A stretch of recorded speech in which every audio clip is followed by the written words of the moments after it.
Colonel. Morning.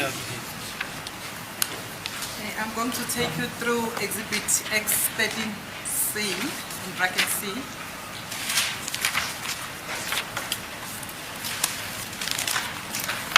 There are two lab numbers there. There is lab 1 in brackets 9, and the second lab is in brackets 3.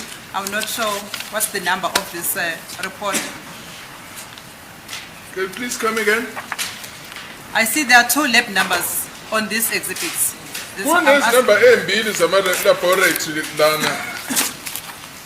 I'm asking the number of this report. Is it report number what? This was ukuthi ke njoba kune number embili zama laboratory lana iyiphe kuyo. One of the lab number, the first one, Yes. 217-267/14, 9 in bracket. Yes. It means it's the 9th Report. report in the examination on this case. Okay. So then- which one is this? Is this the 9th one or the 3rd one? The 9th one. And then on the Cleveland case, on lab number 34369/2015-3, it's the 3rd report on that one. Lapha ke umbiko 217267/2014 in brackets 9 kusho ukuthi oweshiyagalolunye umbiko wale case yase phosphorus case 63610 of 2014 kodwa ke lenyeke inumber ulab 34369 of 2015 in brackets 3 kusho ukuthi umbiko wesithathu waleli cala leli eli Cleveland case 9602 of 2015. Can you also double check, Colonel, the last page, if are we using the same document? The last page, it's 7 of 7, which it was commissioned on the 4th of May 2020. Joke ikhasi lokugcina lapho kuthiwa la commission ngomhla ka4 ku May 2020 That's correct, Is man. that correct? bathi yebo kunjalo. Okay, Colonel, briefly, in my introduction, I also want to introduce you into the record. Ngifuna ukukwethula ke la ekuqoshweni. In terms of your qualifications, Colonel, Ngifuna ukuveza ke izifundo zakho. on paragraph 2 of this report, you have stated your qualifications and the dates or the year in which you started in the forensic ballistic, which is 1995. Lapha ke embikweni ubhalile ukuthi waqala nini ukusebenza kwa ballistic okuthiwa u1995 wabeka neziqu zakho khona lapha. That's correct, man. Yebo kunjalo. I won't go through each and every paragraph, but I'll ask there and there. My question is, when you started working in the ballistic in 1995, had you obtained this national diploma in policing with University of South Africa? Musuqala ke kusebenza kwa ballistic section ngo1995. Wawusuyitholile yini le national diploma in policing yase University of South Africa? My national diploma was in 2010. 2010. Yeah, i-national diploma yami ngayithola ngo2010.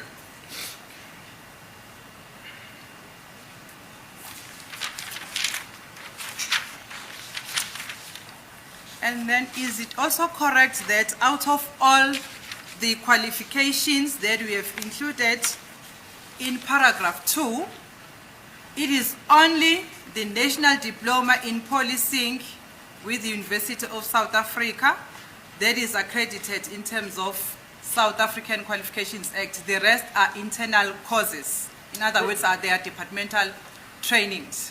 Kuyiqiniso yini ukuthi i-national diploma in policing yase UNISA iyona kuphela eyamukelekayo kusakha lezi ezinye ke nje izifundo zangaphakathi.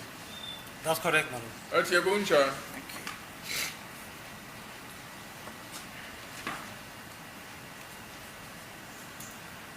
And also in particular, Colonel, if you go to paragraph 2.3.16.3, the transfer of marks by the firearm to cartridges, fired cartridges and fired bullets, that also is an internal training that you received. manje ke lenyaka lesiqu lesi siku 2.3.16.3 okuthiwa transfer of marks by firearm to cartridges kusho ukuthi udluliselwa ke kwemiga idluliswa ke izibhamu izidlulisela kuma cartridge ama cartridge adutshuliwe ne izinhlamvu ezidutshuliwe kusho ukuthi enye ke yalama course la afundwa ngaphakathi. That's correct, my lord. Athi yebo kunjani. And when did you do this internal training? Manje ke lokho ke owakufundela ngaphakathi esiphoyiseni wakufunda nini? I started my internal training in 1995 and completed in 1998. Ngaqala ngo-1995 ngagcina ke sengiqedile ngo-1998.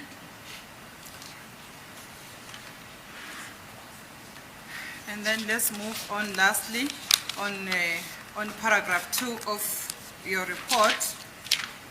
At paragraph 2.4.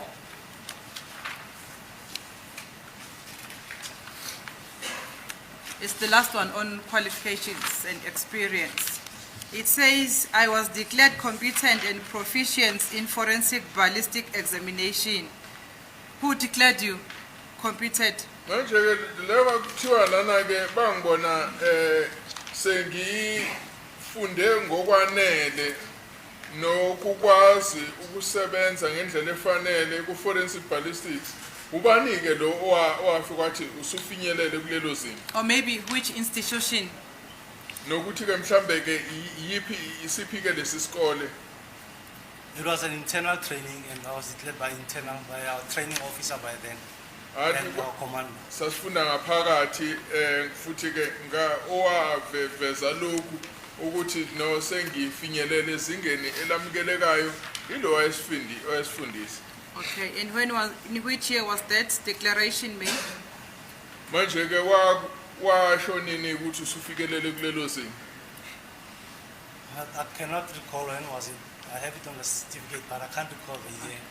Ikukhona certificate yini kodwa ke angisakhumbuli ukuthi kwakuyimuphi unyaka.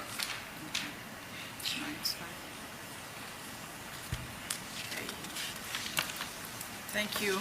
Then let's move on because we have testified in respect of paragraph 3, 4 of your report and 5.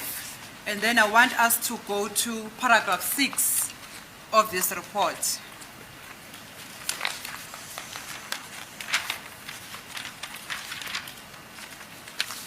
Paragraph 6 of your report, it says, I examined the fired bullets mentioned in 3.1 and 4.2. I won't mention them because they are already mentioned on the previous paragraph, these exhibits.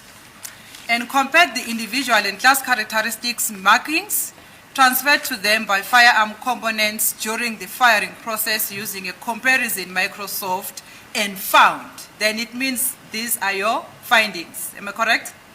Manje uthi lana ngahlole izinhlamvu engikhulume ngazo u3.1 no3 no 4.2 ngase ngiqhathanisa ke lezi inhlamvu ukuthi ke kukhona imiqedo ebeke noma edluliselwe izibhamu lapho kuleyo kulezo inhlamvu lezo ngisebenzisa microphone kukhona ke ngakuthola manje lokhu ke umbuzo uthi lokho wathola kusho ukuthi kwatholwa wena.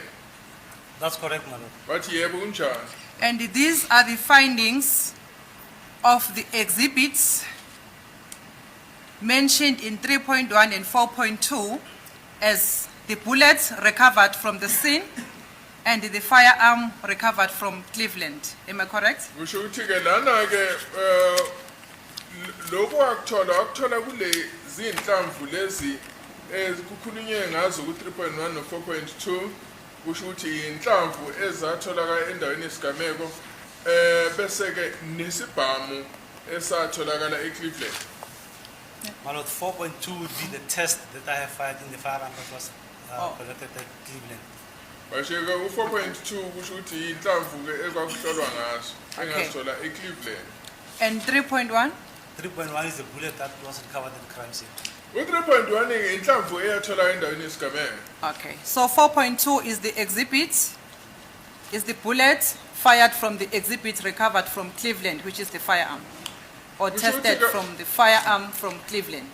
Kusho ukuthi u-4.2 inhlamvu eyadutshulwa kuhlolwa lesi sibhamu esatholakala eCleveland Cleveland. akunjalo?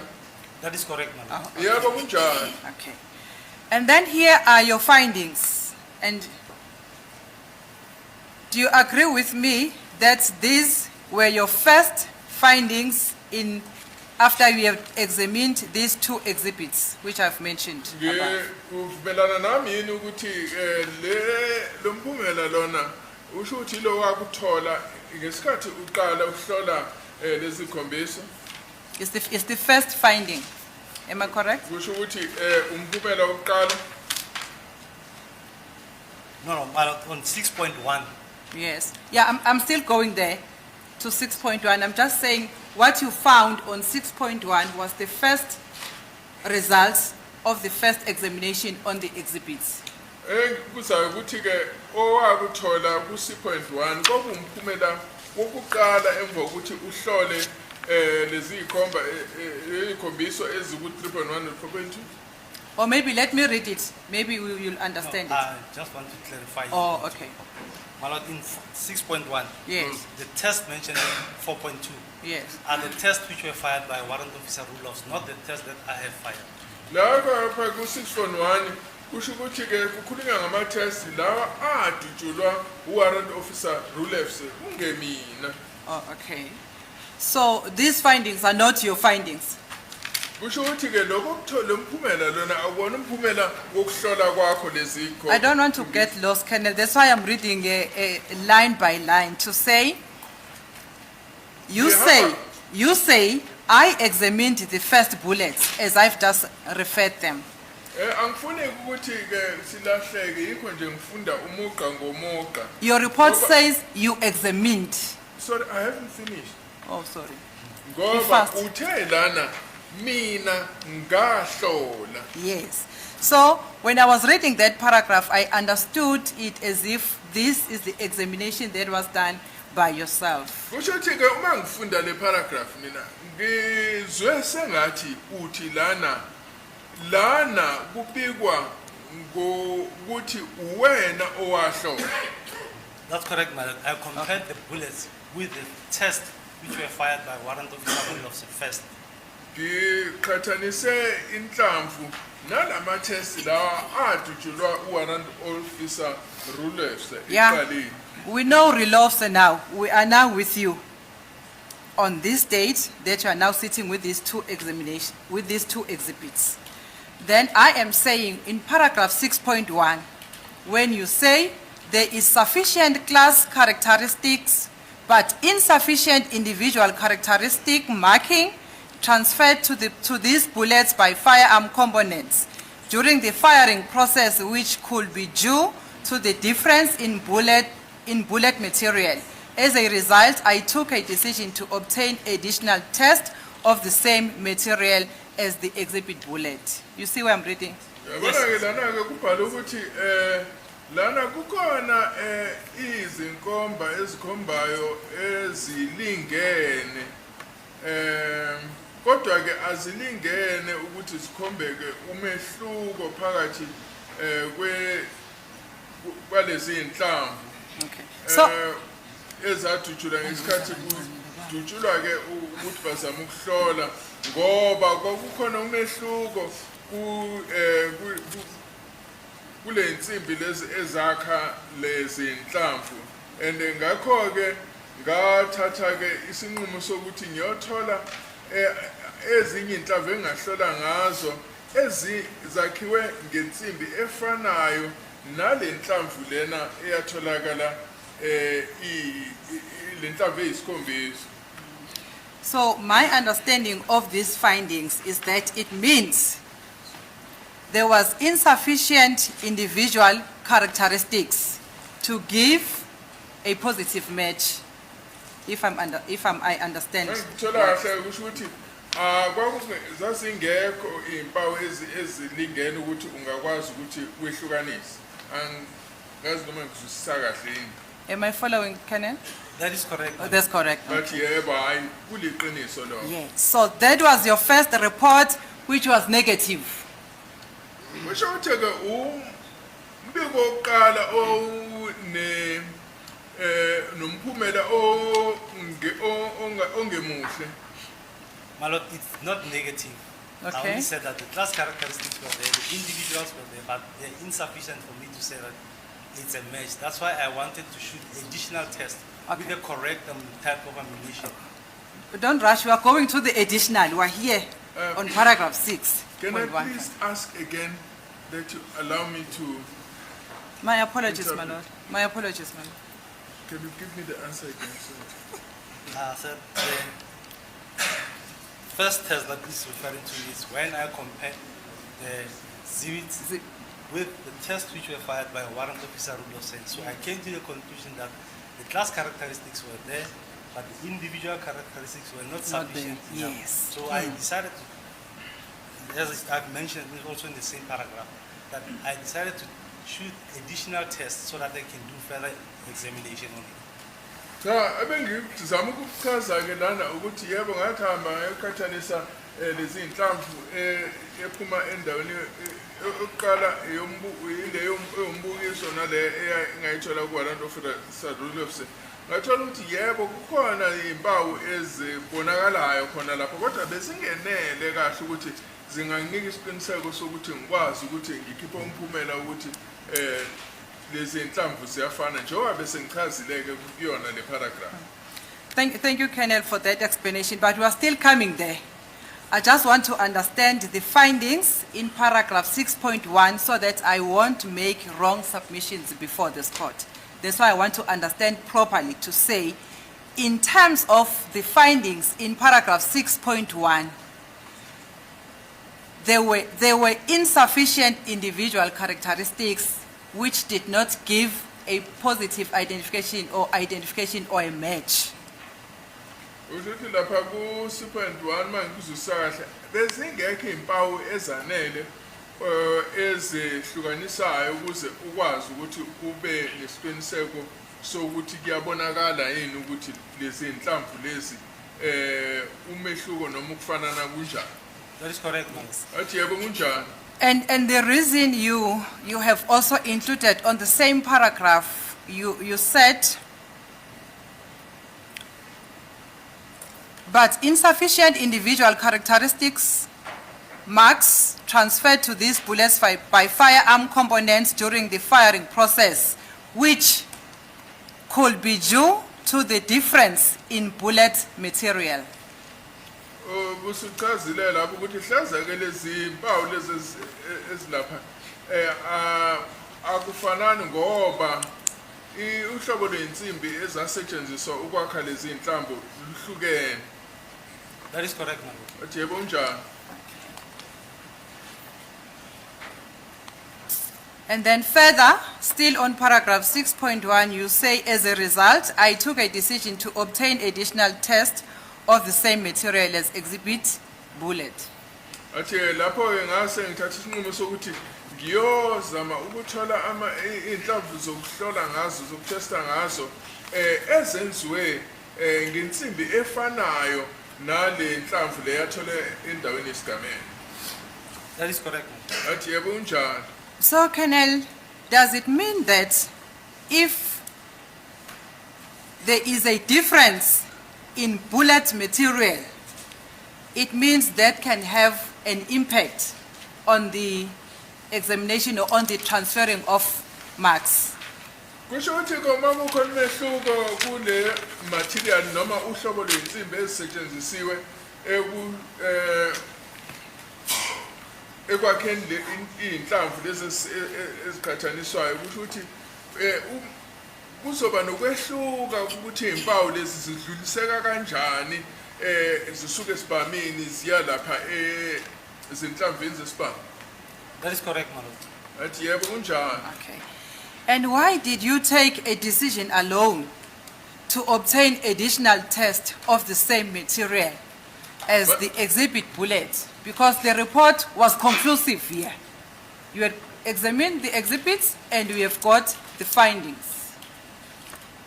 Njoba kwathola umphumela ke la ekuqaleni kwakho ukuthi ukwazi ukubona ukuthi umphumela unjani yini indaba ke wakhetha uwedwa ukuthi uyofuna ukuqhubeka uyofuna ukuthi uthole ezinye inhlamvu uthi zifana nale nhlamvu noma zakhiwe ngensimbi efanayo nale nhlamvu etholakala endaweni yesigameko? Well, it's how you normally work. If you shoot the test or you find that the test that you are comparing with your bullets are of different material, we prefer to shoot the correct test where you can do a comparison on similar objects, not on different types of objects. Cha indlela esisebenza ngayo ngoba uma ubona ukuthi impawu lezi azibonakale kahle into esiyenzayo ukuthi sivele sihambe isithathe unqumo sokuthi siyofuna inhlamvu ezakhiwe ngematerial efanayo nale yale nhlamvu So esifisa ukuyihlola. why in the first place you did not use similar material? Manje indaba eqaleni ungavelanga wathatha wahamba wayofuna inhlamvu efana nale nhlamvu lena ofuna ukuyihlola? The tests that I'm using are the tests which were fired by Warrant Officer Rudolph.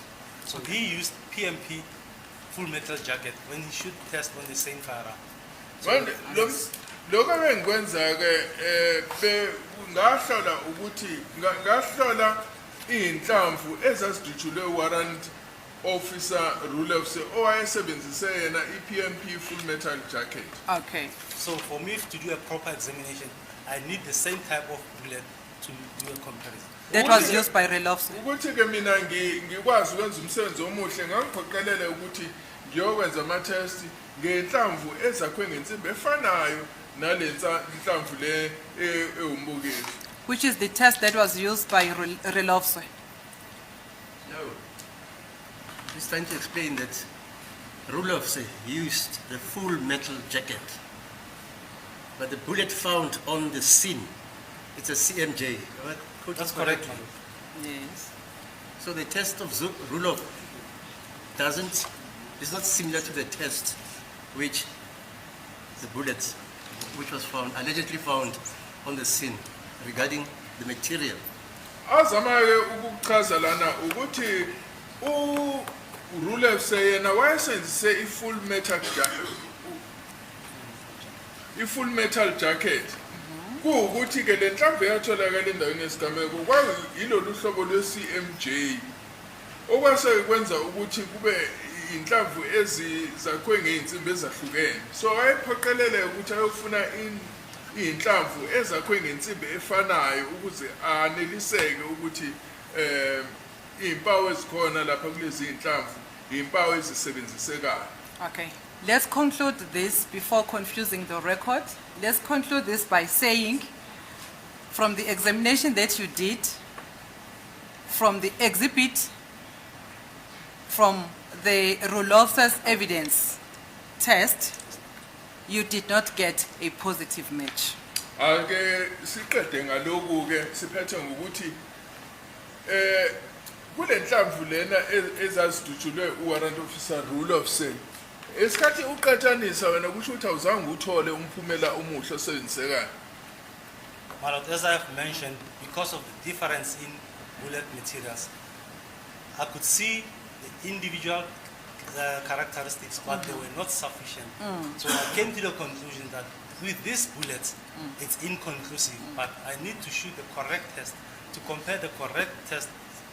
Thank you types very of much, test, Kenan. so that I can see. It was inconclusive. Cha ngoba ke lezi inhlamvu lezi ezasetshenzisiwe kwakuyinhlamvu ezakhiwe ngey'nsimbi ezehlukile.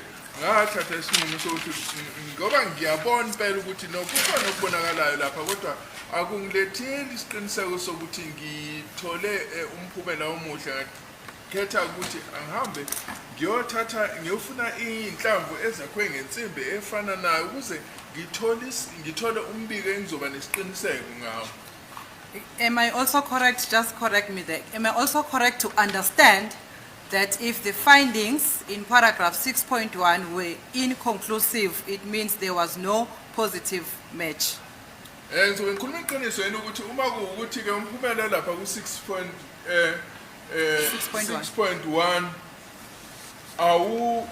awuletheli ukweneliseka ngokuthi uthi uthole umphumela omuhle kusho ukuthi ke awuzange uthole umphumela osebenzisekayo. I would say correct, there was no positive match, but it was an inconclusive findings. Yebo ngingasho njalo ukuthi kwakungekho ke indlela ukuthi ngisho ukuthi le umphumela lona umphumela wawomekelekayo ngoba kwakungekho ukuthi sithi no Thank you. lezinhlamvu ziyafanana. Thank you, Colonel, for that clarification, because I want to make the correct submissions when you are not here in respect of this paragraph 6.1. Okay. And then let's move on. I'm going to skip paragraph 7 and paragraph 8. And then we go to paragraph 9. I just want to confirm, because there is no date here when you say you examined the fired bullets. Is it the 20th day of July, or it's the date wherein you made the findings in paragraph 6 of the same report? I guess idlulele ke ku paragraph 9 la umuthi ke ngahlola inhlamvu ezidutshuliwe kwakungumhla ka-20 kuJuly noma kwakungiyileli langa owadubule khona lezi inhlamvu eziku-6.1 la uhlale khona nezinhlamvu eziku-6.1.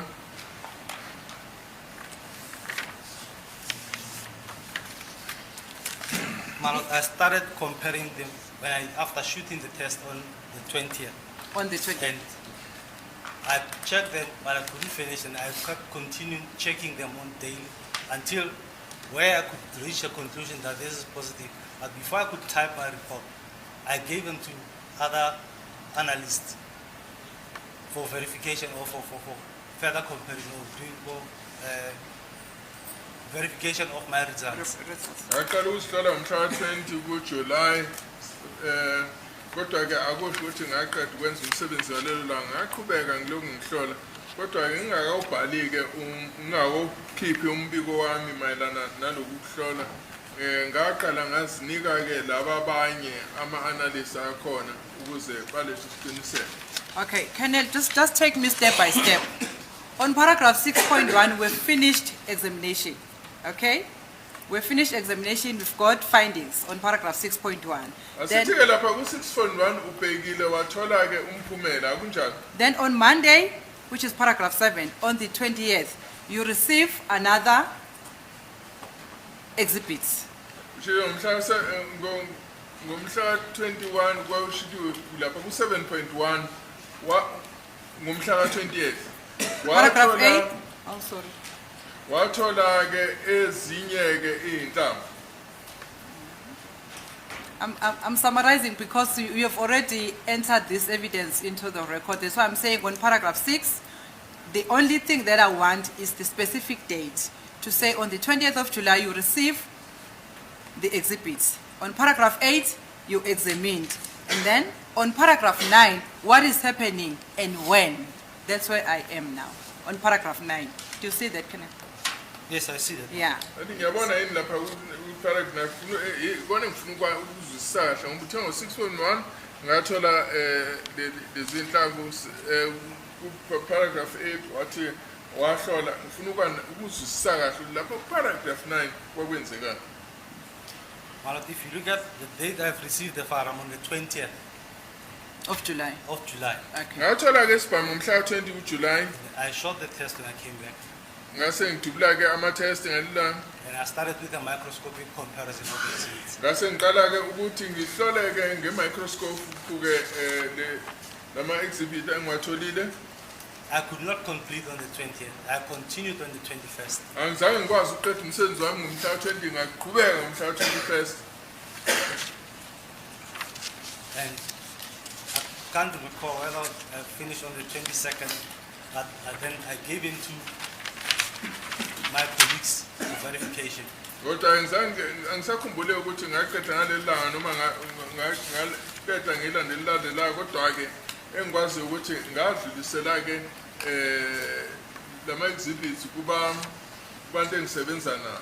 Okay. ukuthi nabo bazobhekisisa. So it means you received the firearm from Cleveland On the 20th, yes. on the 20th. Yebo ngathola isibhamu esivele eCleveland ngomhla 20. Okay. And that firearm on the 20th you received after you had made findings in paragraph 6.1. Kusho ukuthi wathola lesi sibhamu emva kokuthi usuqedile ukuhlola lapha nokuthi uthola umphumela lo olapha ku 6.1. That is correct, my lord. Yebo unjani? Oh, okay. So it means when you got the findings in 6.1, the firearm had not reached the lab at that time. Kusho ukuthi ke uthola umphumela kolapha ku 6.1 isibhamu sasingakafiki elab. Am I My right? lord, when I reached the conclusions on 6.1, the Yes. firearm was still at Cleveland Police Station. At Cleveland Police Mangithola Station. umphumela ku 6.1 isibhamu sasisise Cleveland. Thank you very much, Kenan. Yeah, and then when you found negative results in paragraph 6, then you went to Cleveland to fetch the firearm on the 20th or on the date thereafter. Just Wathi to be safe. kumuthola umphumela onganelisi lapha ku 6.1 wabe seke uyahamba uya eCleveland yolanda isibhamu. That's correct, my lord. After finding inconclusive findings, not negative findings, inconclusive Cha findings. ngathola umphumela ongenelisa hayi ukuthi umphumela ophikisayo. But, okay, let's leave it. When you say it's negative, it means it was not fired in the fire. Manje ke phela umuthi lo mphumela awenelisa uchaza ukuthi phela le ntambo le ayidutshulwanga kuleso sibhamu. Okay, no, thank you very much for that clarity that it was inconclusive results which did not give positive match. That's correct, my lord. I want to learn the ballistic way now. Ongenelisi. Okay.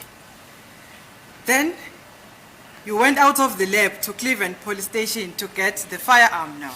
So asuka ke waye eCleveland Police Station wayolanda isibhamu manje. That is correct, my lord. Yebo unjani? If we can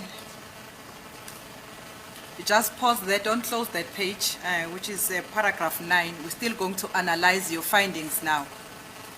After the first one that did not give you a positive match.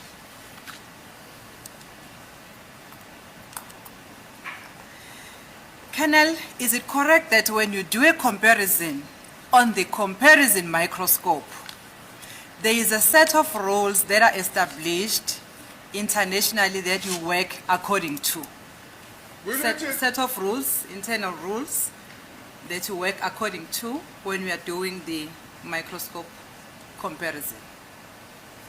A set of Kusho rules. ukuthi ke uma wenza ke uqhathanisa lapha ngaphansi kwale microscope oyisenzisayo ukuqhathanisa kukhona ke imithetho oyilandelayo esetshenziswa emhlabeni wonke oyilandelayo ukuthi wenze indlela oqhathanisa ngayo ngale mithetho ebekiwe. Maybe I can say it is the set of rules, or it's the standard procedure, or it's the method that you follow. Hayi ngithi ke mhlambe ke imithetho ebekiwe mhlambe indlela ezibekiwe zokuthi kusetshenziswe ngazo ofanele uzilandele. But I'll say the method that we use or the procedure that we use. The Mina method. ngathi indlela nje Method or the esizilandelayo. procedure that we use. And one of those procedures is the CMS. Manje enye ke yalezi indlela isenza ngazo iCMS. Normally we've been using the pattern matching, but the CMS was also introduced. It was only introduced, but it was not yet applied. But we kept on also trying using it. Engingakusho ukuthi sasenzisa ipattern matching kodwa iCMS yagcina nayo esiqalile ukusetshenziswa kodwa yayingakalethwa ngaleso sikhathi. It was not? Uthe What about CMS? It was only introduced, Okay. but normally we were using the pattern matching, and then the CMS was introduced. iCMS yona yethulwa kodwa ngoba ngaleso sikhathi sasisebenzisa ipattern matching. When was it introduced, CMS? I-CMS ke yethu lwanini? We started with it after 2010, 2014. After the 2014. Saqala ukusebenzisa 2014 when we 2014. attended the The course workshop in in Cape Town. Cape Town. That's correct. Saqala ukuyisebenzisa ngo-2014 emva kokuthi ke sihambe siyoqeqeshwa ku-workshop ese-Cape Town. Which means what? Consecutive matching Matching striations. strides. That's correct. Okusho ukuthi consecutive matching striations. Lo uchaza ukuthi Striation, Mr. Ngo. striation. Ngiyaxolisa lapha. Sorry. Usho ukuthi ke la kulandelelwa ke ukuthi yiziphi imigqa efanayo ekhona elandelelekayo. So in that training in 2014, that's when you were taught that you have to use this, we said it's a method or a policy, CMS method. Uthe lena ke indlela nisenza ngayo. Uthi yena. And then which method did you use or did you apply? Yiphi indlela yokusebenza owayisebenzisa la? Yes. There are some instances where you apply both of them. Khona indawo la usebenzisa khona zombili lezi ndlela zokusebenza. So which was the pattern match You get the pattern match and you and also the get the striation. consecutive matching striation. That's correct, ma'am. Usho ukuthi lapha ngabe senzisa i-pattern matching saphinde sasebenzisa ke nokubheka le migqa ekuthiwa ama-striation. Okay.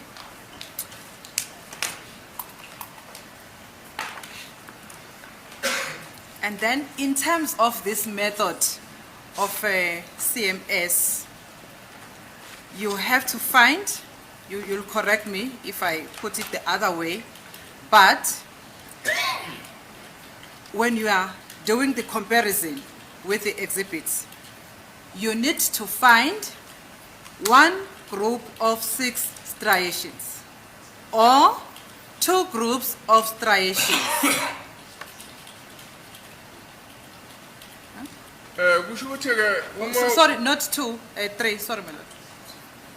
You have to find one group of 6 striations or 2 groups of 3 striations.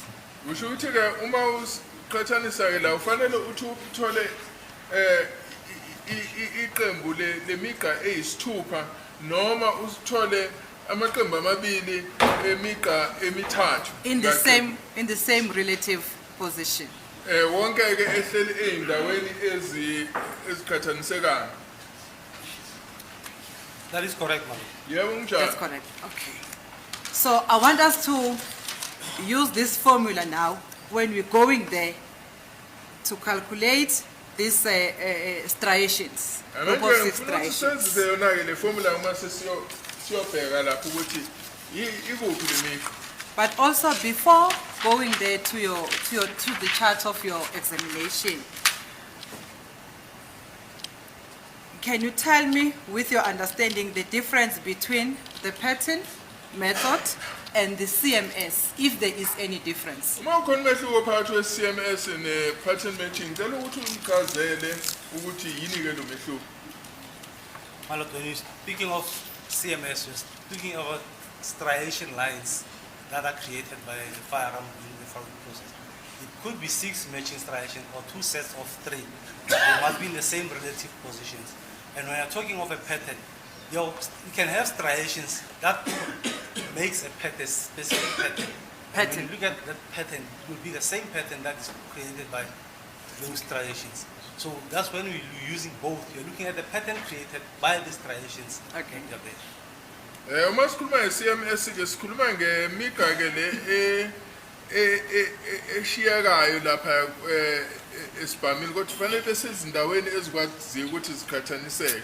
Manje masikhuluma nge-pattern sisho ukuthi le migqa lena yakha i-pattern ethize ebonakalayo ukuthi iyaqhathaniseka ibonakala ukuthi seyindaweni ezifanayo yini. So it's possible to apply them both simultaneously. Manje That's correct. uchaza ukuthi ke kuyakwazi yini ukuzisebenzisa zombili lezi ndlela wathi yebo. Okay. Are we also in agreement that when we're looking at the striations, now we are looking at the group of 6 striations, or 2 groups of 3 striations. manje sopheka ke la kukhona khona iqembu le miga lena yokuhuzuka eyisithupha noma sibheke la kunemaqembu amabili anemiga emithathu ngalenye. Yes, my lord, We are in agreement. Siyavumelana yini? we can look at the striations, the 6 striations, or even if it's more than 6, but we are looking at the striations created by a firearm. We can count those striations also. Athi hayi sizobheka ke ukuhuzuka noma imiga eshiwe yisibhamu. But in terms of this CMS method, we have to look at 6 striations, 1 group of 6 striations or 2 group of striations. Manje ngokuhambisana ke nalendlela yokusebenza iCMS ukuthi sifanele sifune imiga eyisithupha noma sifune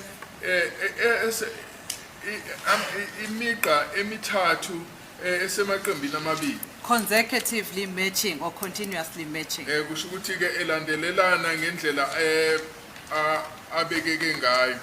That's correct, my lord. Yebo unjani? I'm asking these things because I want to understand the application when we're going to the striations, to say which method are we applying when we are counting the striations. Ukuthi ngifuna ukuzwisisa kahle ukuthi kubalwa kanjani lapha yikho ngibuza.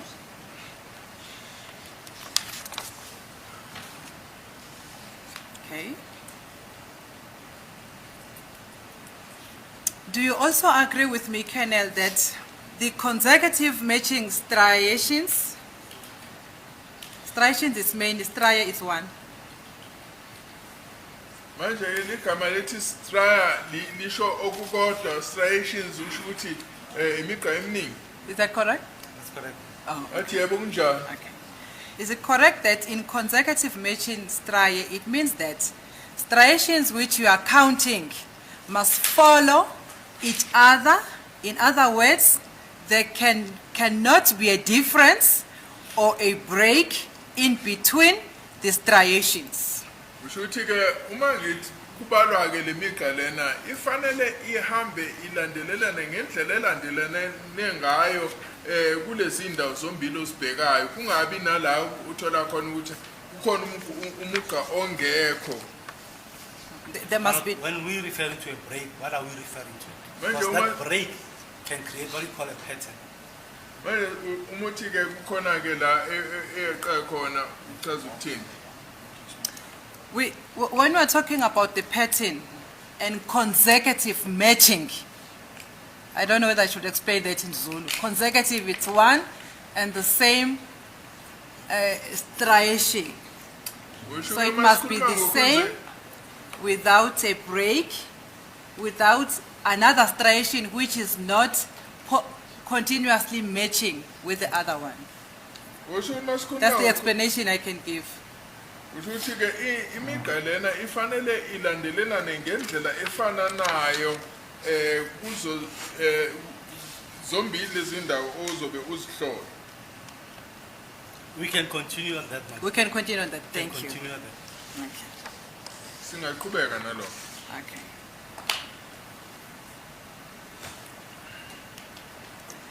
And then these consecutive striations,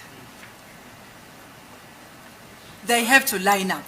Manje ke le miga ke nje elandelanayo ngaleyo ndlela ifanele ke ibonakala ukuthi hamba ngendlela In other words, on both sides, we have the left-hand side, which is the exhibit bullet. We have the right-hand side, which is the test bullet. Am I correct? That's correct. okusho ukuthi ke ifanele ibe sendaweni eyodwa uma isibheke kule nhlamvu lena ethole endaweni esigameko ke na kule nhlamvu le ye test nakhona kufanele ukuthi le miga lena iqondene. So these lines, they have to line up. kusho ukuthi ke lemigqa ifanele iqondane and they must be of the correct width, kusho ukuthi ke nobubanzi bayo ifanele kufane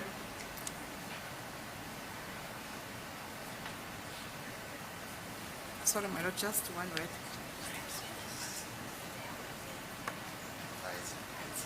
They must also of the same height. futhi ke They- nokude bayo lemigqa ifanele ifane. In other words, what I'm saying to you, Kenneth, is that these consecutive matching striations, they must line up and must be in their same height and in their same width. I will show you when you are going there. In other words, they must be the same. That's what I'm trying to unpack. Ongishoyo less. ukuthi lemigqa lena ifanele iqondane ibe mide ngendlela efananayo ibe nobubanzi obufananayo ngizokukhombisa uma siya la In other words, the other one should not be big in width and the other one be thin. They must be of the same. engikuchazayo ukuthi kungabi nokwehlukana kungabi ugqinsi kungabi nozacile My lord, when you say they must be the same width, the same thickness, or we look at the type of ammunition that we're using. Here we're using the CMJ. CMJ is a soft bullet. So the reaction of the CMJ, because the soft bullet will not always be the same. You must put that also into consideration. sifanele sikubheke futhi nalokuthi CMJ inhlamvu ekwengensimbi soft okusho ukuthi ke ayiqinile kangako sifanele sibheke naloko ukuthi okushiyakayo lapha kuleya nhlamvu leyo kuzoba njani So that is an exception to this case. That's correct, ma'am. athi akayi yiloko ke okwenza ukuthi kube nomehluko kule kwesikubhekayo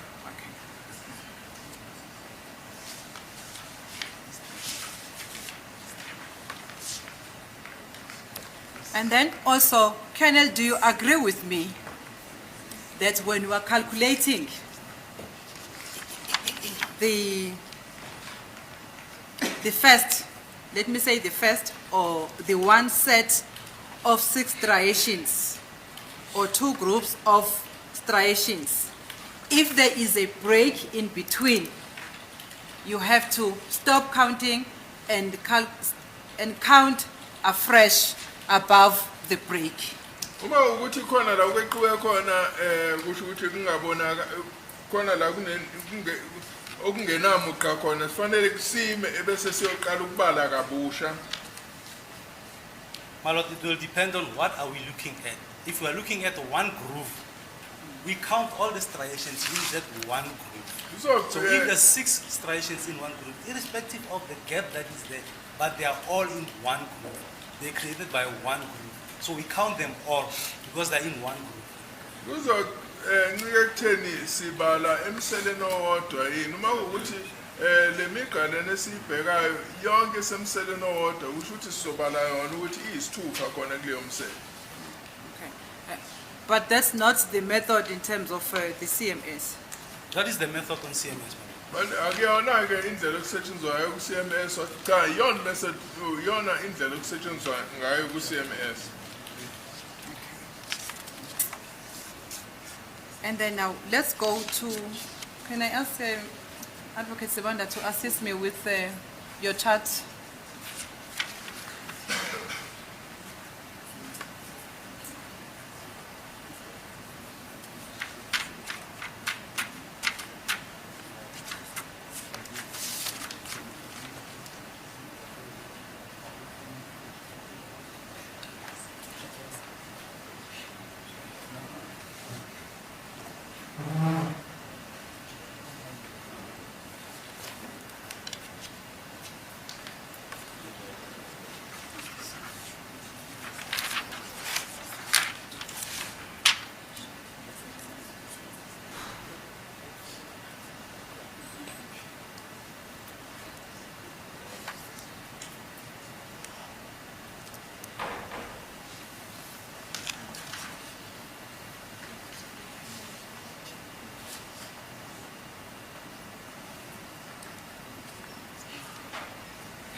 Now we are going to count and see how many consecutive matching striations. Consecutive matching striations. That's CMS kernel. Let's go in the application of that method. Manje ke sizobheka lena sizobheka ukuthi ke kunemiga emingaki elandelanayo yokumadanisa. I've put a waterpass there that I will ask you to use for the court, and then you lend me your pointer so that I can point you out. My lord, I'm still saying the water pass will not work in this. Will not work. It won't work. Cha le water pass lo okhuluma ngayo angeke ukwazi ukusebenza la. Sorry, do you ever use a water pass? Nike nisebenzise ini water pass? No, Your my lord, test. we don't use Have water you pass. ever used it? I've never Nayo used it. nayisebenzisa. Your colleagues at the laboratory, have they ever used it? We don't use it. don't Bakhona use yini it. abanye You don't use abayisebenzisayo it. bathi Okay, cha. fine. Water But pass. So it's for building, if I recall. Water pass for the lines Kernel, of a brick. with due respect, I respect you. I'm not undermining you when I'm asking you to assist me in using that tool. I know it's not from the lab, but it's the way that I want you to understand me, to see the lines there in the court chart. You understand, Kenneth? Cha bengifuna ukuthi ngisize ukuthi ngikuzwisise ukuthi le migqa lena ime kanjani kuleya chart. Sisebenzisa ke yona lena. I'll take you through each and every lines, but I want you to show us there. My lord, I'm still saying the water pass will not work. I'll Okay. show you something. If I'm holding this water pass, I draw a line here. The person who seated there doesn't see the line that I'm drawing because it's below the water pass. It's in line with the length of my eyes. I can see that line. But someone who's sitting here will not see that line. So it will be like I'm showing the line that is not there. Okay. Uma ukungidweba umugqa ngisebenzisa le water pass ohleli lapha angeke alibone lo mugqa mase ucanga ukuthi ngikhombisa into engekho. My problem is that in the pointer, you were saying it's there.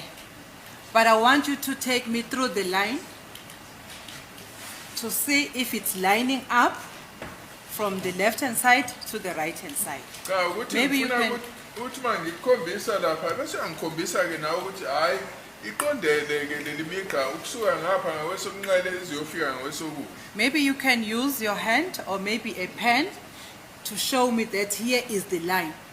Here, this is how it goes up to the end. Manje wena ungangikhombisa That's ke the only thing I ngasebenzisa want to nanoma ipeni uthi nawo umugqa uhamba kanje uziyofika ekugcineni. You know it better. If you can just take me through. We are going to start with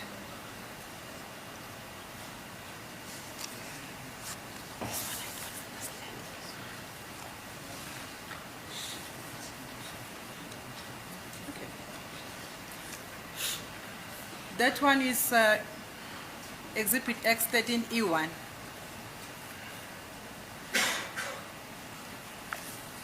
Can you borrow me a pointer, please?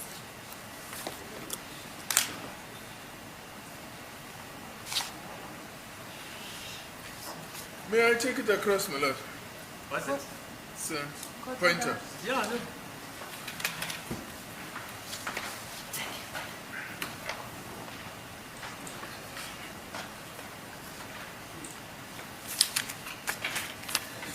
Thank you, Kenneth. You see, in the, my lord, I'm using Exhibit X13E1, the original one. I'm not sure how we separate them. You see this one, the first chart, the first court chart, not the one that was introduced during cross-examination. Okay. Yes. So, you see, this striation. See, I'm not sure whether your eyes, you see this striation.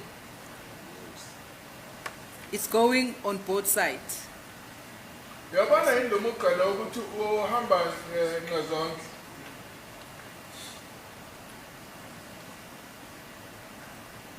That's correct, yes. That's correct. Anje Yes. kunjani?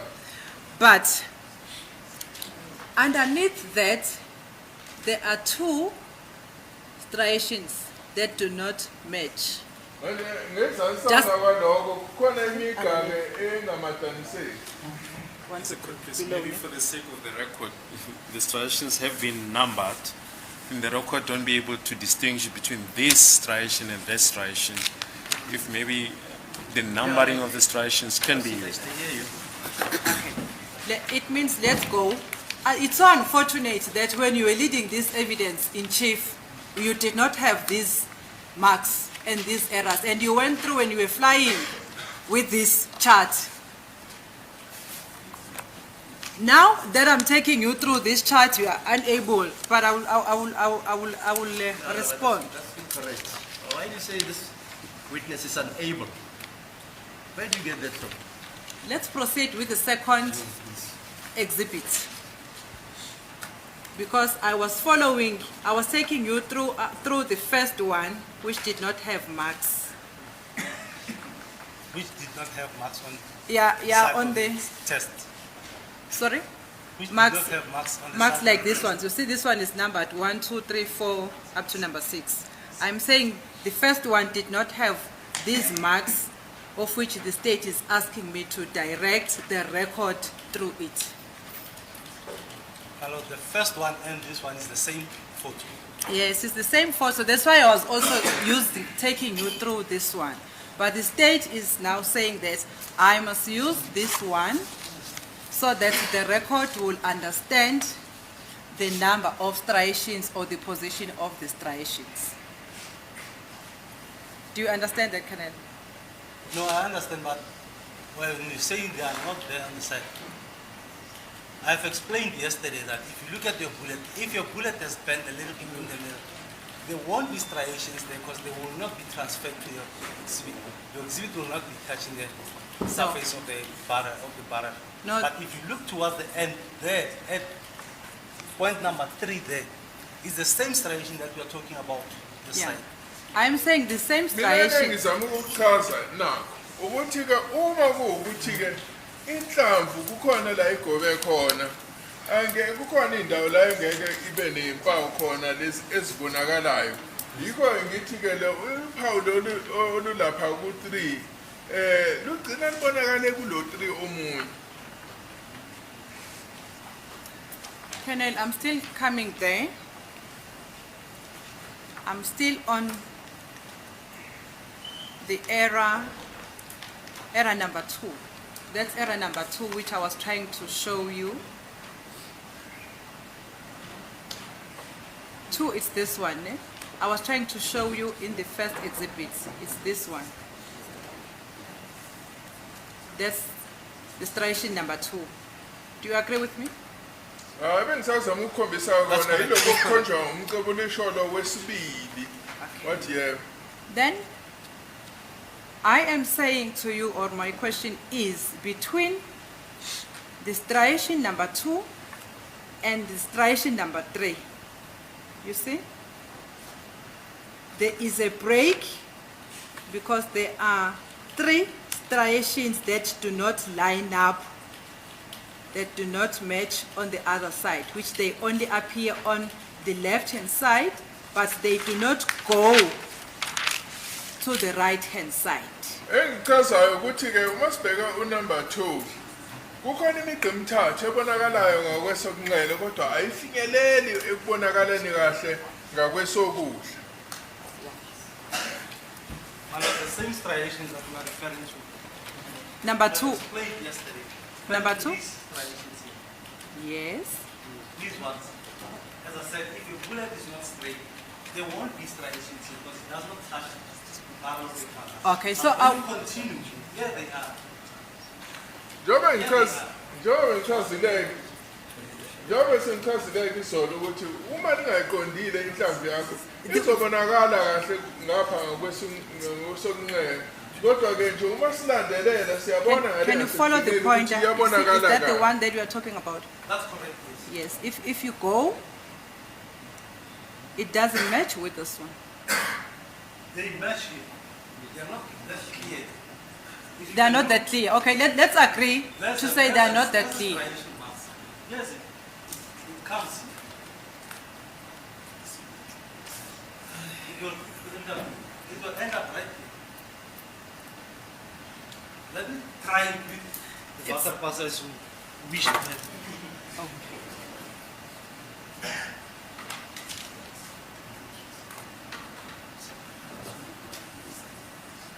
See now, if I'm holding it this way, I can see, but you can't see. Uma ngiyibamba kanjena le water pants mina ngiyakwazi ukubona kodwa wena ukwazi ukubona. Sorry, just for my understanding. Is it not because the bullet is cylindrical? That's correct. Must be. The surface of the bullet is not straight. it's Cylindrical. That's why you can ukuthi yeah, ke I understand it. inhlamvu lena indingilezi.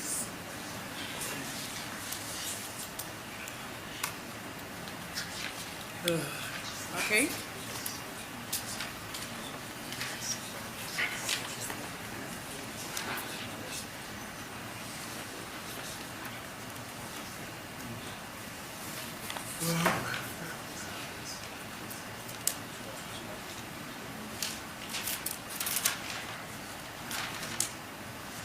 And then also let's look between error number 1 and error number 3. Asibheke ke futhi phakathi kwalemcibilisholo oqala nowesithathu. Number 1 and number 2. Sorry. Number 1, number 3. Just a minute, my lord. Just a minute. My lord.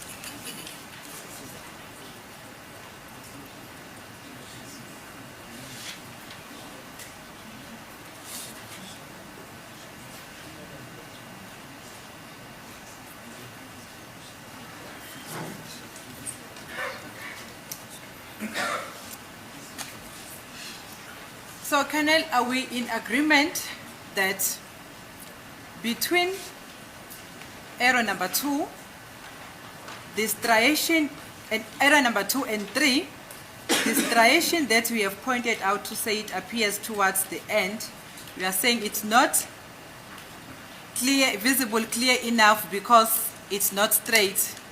It's because of the cylinder bullet. It's because the bullet is not straight. Uchaza ukuthi le midle sibonako lapha number 2 ayibonakali kahle ngoba The bullet is cylindrical. ngoba ke inhlamvu indingilezi. My lord, I'll try and explain it later. If my hand is a bullet and it's straight, my hand is in contact with the butter pass follow. But if my hand is in this position, it's not in contact with the bullet completely. So if you look at the center part, it does not come into contact with the bullet. Okay, so But the front part is in contact with the bullet, and the back part is in contact with the bullet. So if there are any striations on this, will be created towards the back and will be created towards the front. So the center part will not have the striations. yeah, that's why I want to verify to say, do I understand you correctly to say it's not clearly visible because of the make of the bullet? Manje ke ukuchaza ukuthi ke akubonakali kahle ngendlela yakho ngayo ke lenhlamvu. Not necessarily the make of the bullet, how the bullet reacted when a shot is fired. It No. could be that the center part of it, remember there's pressure. What happens when a shot is fired? Okay. The propellant powder that is burning turns into gas. That gas pushes the bullet into the barrel. Now your bullet is a little bit bigger in diameter than the barrel of your firearm. Okay. So there's pressure from behind pushing the bullet into the barrel. And because it does not fit there, it's a little bit bigger.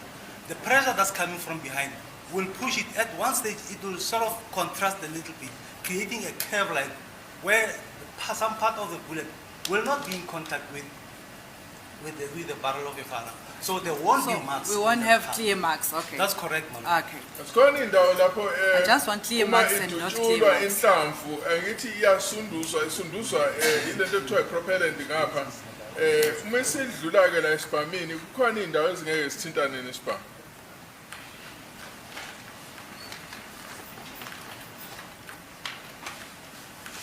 So, Colonel, I put it to you that there,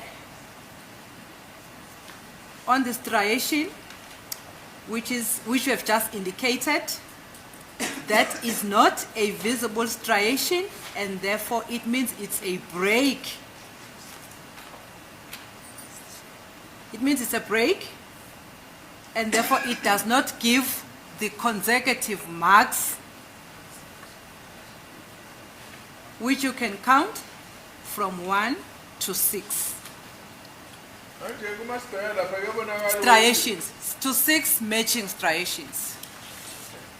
Consecutive. masibheka lapha siyabona ukuthi khona la impawu lezi esizibhekile ezingasadluleli ngale ngakwesokudla okudinga ukusho ukuthi ke lokho ke kusivezela ukuthi azivelanga impawu ezilandelanayo eziyisithupha. Malord, if they are not visible, does not necessarily mean they are not there. Okay. Thank you. Uma zingabonakali ukusho ukuthi akusho ukuthi azikho. Okay, thank you. My lord, can I ask that we take a short break and then we proceed after tea break? What's the time? 11:16, my lord. Okay. Second. Ini lang, setelah itu,